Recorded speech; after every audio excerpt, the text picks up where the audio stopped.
there is need for us as a nation to distinguish between governance and devolution. The governor is not devolution. The governor is a person. You know? Devolution is about the people. It is not about the governor. And we can deal with the governor without disrupting devolution, if there is need to. But what is sacrosanct, what is constitutional, is that we must get local people, development, to be at a local level as much as is practically possible. I agree with the Right Honorable Raila Odinga, because I was in Parliament when NGCDF was passed. And the principle was right, because there wasn't any meaningful resources getting to the grassroots. And the big push for devolution in the constitution-making process was three principles: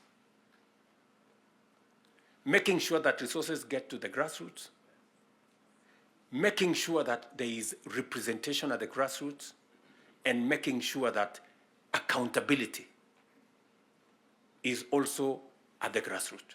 I want to commend both the Right Honorable Raila Odinga and the ODM party, my former party, for standing up to be counted when the country needed leaders to stand up for Kenya. It may have been easy to do the opposite. It may have been popular to do the opposite. I know many people have vilified the Honorable Raila Odinga and the ODM party for the decision they took to stand for Kenya when there was need to do so. The 10-point agenda that we have signed buttresses what is actually in our manifestos. The NADCO report, we all know what it is supposed to achieve. And if we stand together, we can achieve all the legislation that is recommended by the NADCO report. Parliament has what it takes, to do this. For Kenya, we can do it. And I want to persuade this PG to work with us and for all of us to be committed to this exercise. If it was not for the broad-based, for example, we wouldn't have had the kind of change that is required in our sugar sector. And I want to tell you, watch this space. In just 2 or maximum 3 years, Kenya will be a net exporter of sugar. Just 2 or 3 years.